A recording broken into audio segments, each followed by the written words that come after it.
and welcome to week 3 of our series together. How many of you are planners? Do you make a list before you go on a trip, or do you make notes or stick to plans? Well, in today's Bible story, we're going to read about a man named Joshua who was in charge of leading the people of Israel after Moses died. Now, can you imagine leading an entire nation of people that have basically been camping out in the desert for 40 years? It required a lot of organization, a plan, and a strategy. Leaders like Moses and Joshua always sought God's guidance when they had to make decisions about leading the people of Israel. They sought God, and He gave them strategy to have victory. And that's our key point today. God gives me strategy. This true story is a powerful reminder that God can give us unique and effective strategies to face our challenges. The people of Israel, led by Joshua, were on a journey in the wilderness towards the land that God had promised them. And after the death of Moses, Joshua assumed leadership and received a very clear mission from God to conquer and take possession of the land of Canaan, beginning with the fortified city of Jericho. Jericho was known for its imposing walls, which seemed indestructible. However, God had a plan for His people. Before reaching Jericho, the Israelites crossed the Jordan River in a miraculous way. God stopped the waters of the river, allowing His people to cross on dry ground, a reminder of His power and faithfulness. And once on the other side of the river, Joshua encountered a man with a drawn sword. And the man turned out to be the commander of the Lord's army, who gave him specific instructions for the conquest of Jericho. And the battle plan that was given to Joshua was not what you might expect. Let's read the instructions that God gave Joshua.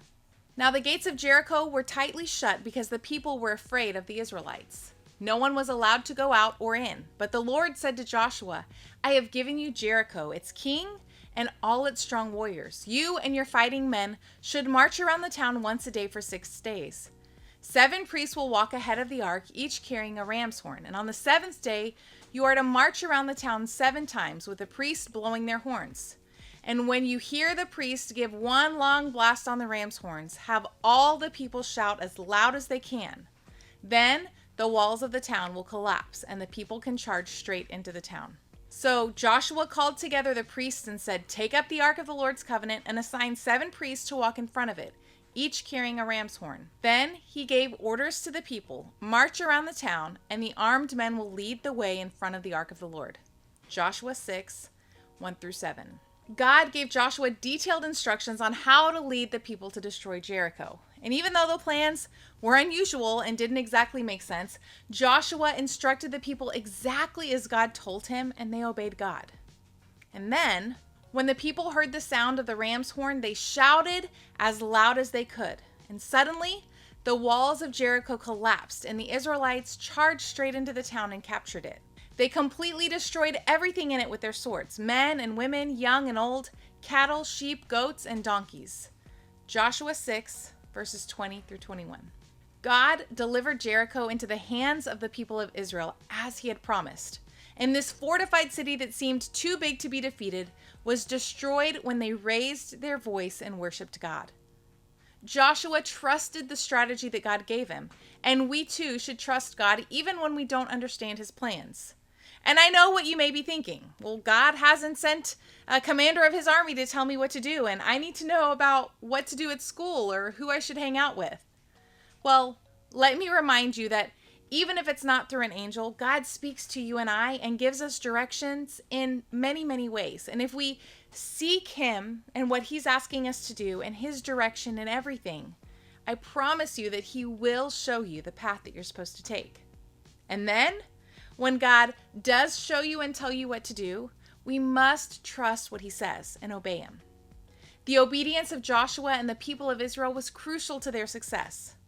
But by following God's instructions to the letter, they accomplished the impossible.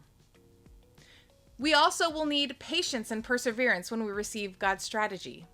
Marching around Jericho for 7 days required some patience and perseverance. It wasn't an instant win, and sometimes God's strategies will require our time and for us to be consistent. The people of Israel followed God's strategies, and the walls of Jericho miraculously fell. When we face challenges in our lives, we can seek God's guidance and trust Him to give us the right strategy. Now, though His plans may not always make sense to us, trust and obedience and patience and perseverance will lead us to see His power in action. Because remember, God is always leading us and He never leaves us alone, just like our memory verse says. Do not be afraid or discouraged, for the Lord will personally go ahead of you. He will be with you. He will neither fail you nor abandon you. Deuteronomy 31:8. And remember, just as God helped Joshua and the people of Israel, God also gives you strategy. The victory at Jericho was not due to Israel's military might or clever tactics. It was a testimony to God's saving grace and His power. And just as the walls fell, our salvation is all about God's work, not our efforts.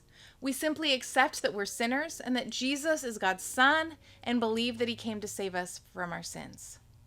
1 John 4:4 reminds us, "You are from God, little children, and have overcome them, because greater is He who is in you than he who is in the world."